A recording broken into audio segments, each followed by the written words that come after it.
Hello there, welcome back to my world of stuff. This is me. Hello, you're very welcome. Special welcome to a few new subscribers who've drifted along in the last week or so. It's creeping up slowly but surely. Thank you very much for taking a chance on this channel. Hope you stick around. It's reviews, unboxings, physical media updates, odds and sods out and about things. So stick around. Hope you'll enjoy it. It's quite random. I don't have a fixed schedule on which I upload videos, just as and when I do things. It's just there's been quite a few things I've done in the last week or so, including this review. Yep, in this particular episode, I'm going to review a film that you can't see yet. You cannot see this film, but I've seen it. It should be coming your way in the next few months, hopefully. It's hard to tell exactly. And this is a film called Offworld. Now, I referred to this in my last video, my retro movie review for The House That Dripped Blood. I'd heard from my friend Terry Cooper, who had very kindly given this channel a mention on his channel, so of course I returned the favour here.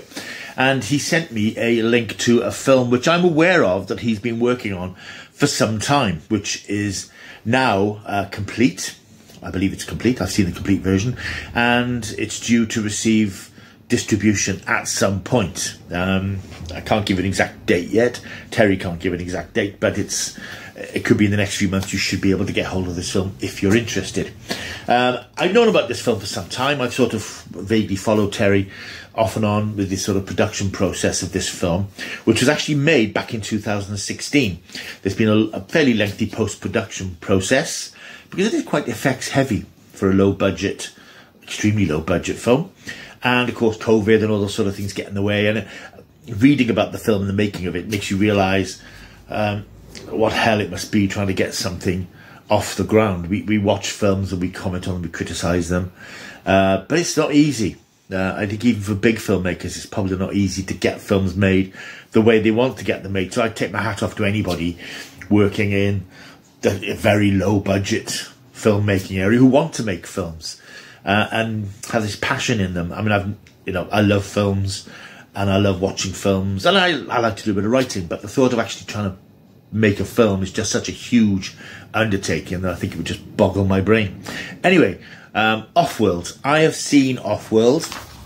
I can't show you any clips from it for contractual reasons, but Terry has sent me a number of stills, which I'll dot around through the video, as is my wont.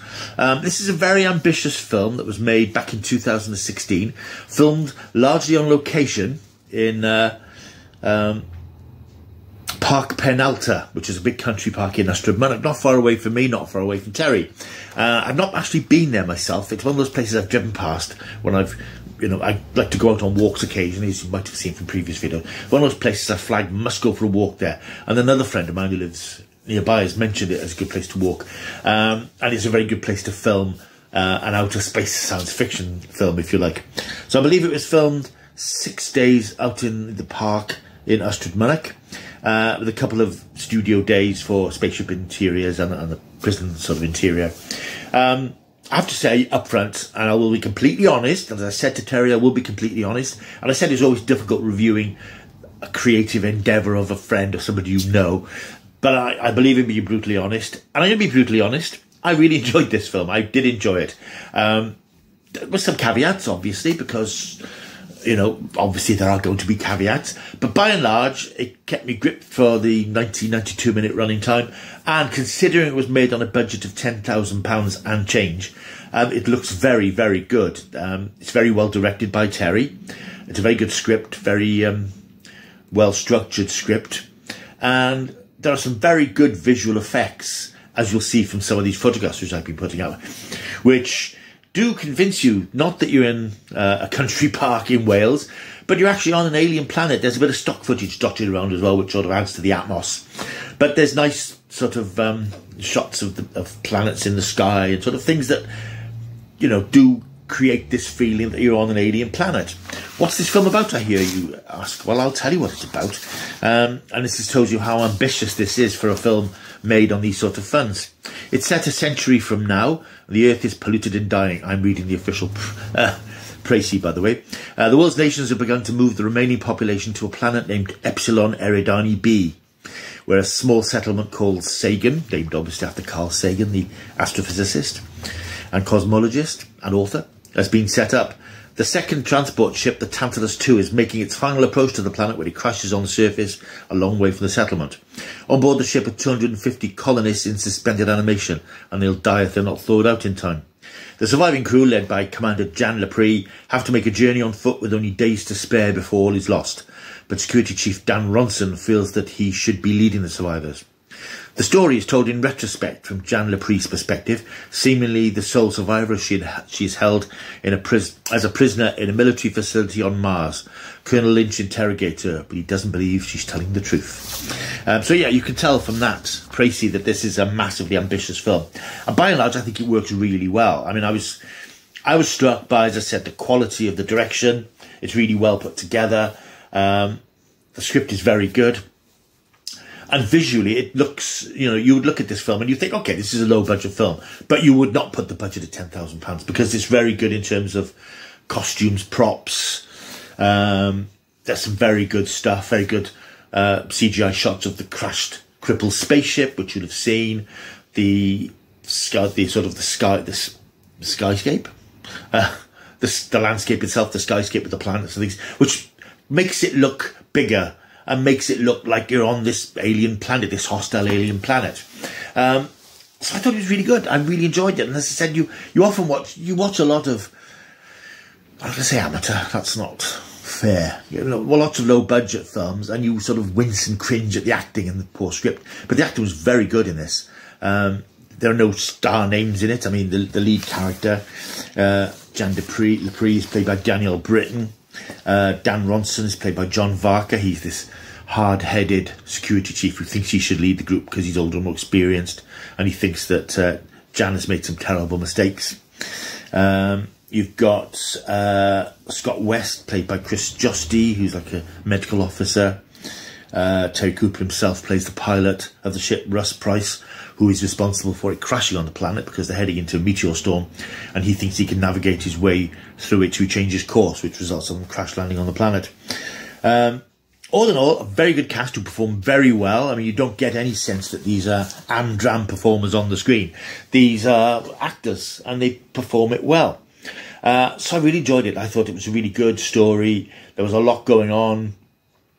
And it's, for a low-budget British film, British genre film, it's very ambitious, and by and large it pulls off that ambition. I thought it was excellent. There are one or two things that just probably personal things. I was a bit, when it started, you have the first scene of the character Jan in prison, and she's being led into this prison, and it looked a bit, I think the interiors don't look as good as the exteriors. The interiors look like the pokey sets that they are, which is fair enough. That's not a particular problem. I did feel that there is this court framing thing, which sometimes disrupts the flow of the story. You're getting involved in what these people are doing on the planet, and then you're suddenly pulled back into this interrogation setting. And it's an interesting conceit because we know from the beginning that Jan is the only survivor. And then we watch as the story progresses, as they get picked off one by one. That's quite interesting.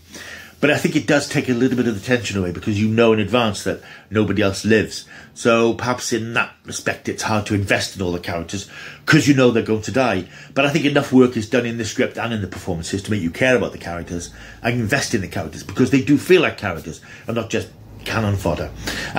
That's my one very minor criticism. Second criticism, that's a personal aesthetic thing. There's a lot of fades to black, where a scene ends and fades to black before the next scene. That's something which just irritates me personally. It doesn't irritate me, I just find it a little bit, again, it sort of interferes with the pace of the story. But that's just purely my personal opinion. I find that in sort of not professional films, but in big budget feature films, fades to black made me roll my eyes because it just stops the film for a second or two. But that's, again, a very personal thing. It's not a big action film. It's not massive set pieces. There's a few fights and a couple of bits and pieces here and there. But this is mainly a character piece. The story basically is that these characters are trudging across this landscape trying to reach the Sagan base. And in that respect, there's possibly sort of a pacing thing. It's quite slow paced, but it does allow you to get involved with the characters and care about the characters. So there's lots of scenes with people sitting in groups of two talking about their situation and what's happening, where they're going and so on. So it's not a big action-y thing, because it's not meant to be. It's a character piece about these people trying to survive on this hostile planet. But there are, as I say, there are lots of scenes of people in twos sitting talking about things and blaming themselves or blaming somebody else or having arguments and things. It's very much dialogue-driven. I was thrown very slightly when the science fiction-y thing of this parasite, this alien parasite that brings dead bodies back to life. And there's one sequence which I wasn't too sure of, where three of the characters who died after the crash resurrected as sort of zombies. Now, I think that's a decent idea. I think maybe as zombies, they seem to play it as zombies in a horror film, complete with the growling and roaring and jumping on people. And that sort of that fizzles out slightly. It's sort of a thing which is there possibly just to add a bit of jeopardy to the storyline. And I did feel the one scene where you see these creatures, these people come back to life, that was a bit... because of the generic zombie performance, if you like, they just very much came like, zombie extras from a traditional horror film. And that's threat, and it's quite nicely built up that they hear this sort of keening howling sound in the night. They don't know what it is. And then you see these parasites, and very well animated parasites that reanimate. And it's quite a nice idea that they animate people once they're dead. It's a bit like a zombie virus thing, I suppose. It's a twist on that. I felt that, in a way, that detracted slightly from the survivalist theme of the film, because it added a sort of a monster element that perhaps the story didn't need. It didn't spoil it in any way, but I just felt that it sort of took it off in a slightly different direction, which then drifted away a little bit. The ending slightly puzzled me, but thinking about it, there is a sequence during the credits that helps sort of put things together. It's a good twist ending. Didn't see that coming, and it's very good. It's like, I see, and then it comes to an end. But you don't necessarily... I mean, the interrogation scene sort of comes to an end with the interrogator character clearly doesn't believe what Jan's telling him because she's lost her memory. The implication is there's part of the story that we haven't been told. But to say any more at this stage would spoil it for you when you do get to see it. Overall, then, I really enjoyed this film. So a thumbs up to Terry and everybody involved in the film. Genuinely, I did enjoy it very much. And I think that... when you see it on the shelves, because I hope it's going to turn up in places like Asda, it's a lot better than a lot of these terrible asylum type low budgeters that you see, in that it's clearly made with a passion and care to make something enjoyable and professional. And that's the thing. It looks, as I said, it looks far better funded than it actually was. So kudos to everybody for pulling together to make something that looks so good. Don't expect Star Wars. As I said, don't expect Marvel style things. It's not like that. It can't be like that.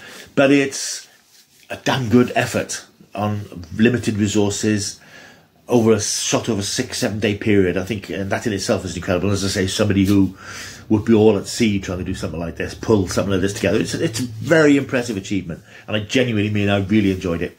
So look out for it.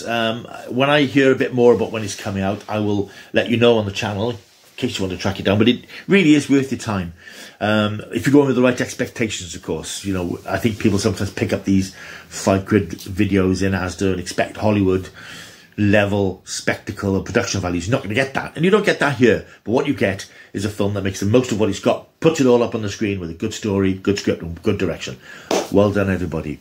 As far as rating it is concerned, I'm going to give it within the parameters of what it is. I'm going to give it 8 out of 10. 8 out of 10. As I say, there's one or two little things, the fade to black and the framing thing tended to slow it down a little bit. And it's not the fastest paced film you've ever seen, but it is engrossing, and I think you'll enjoy it. So that's Offworld, directed by Mr. Terry Cooper, and it was also written by Terry, Danny Britton, who plays Jan Lepre, and Chris Bevan. And it will be out at some point in the next few months, and as I said, when I know more, I will let you know. Right, thank you very much for watching this video. I hope you've enjoyed it. Stay tuned for some more stuff. Tomorrow, I will be going to see Cocaine Bear. Yeah, It's Friday, it's new film release day. So I'll be off to see that, and I'll post a review later in the day. Thank you for watching. Like, subscribe, comment, share, all that sort of stuff, and I'll see you soon. Until I do, keep taking the stuff.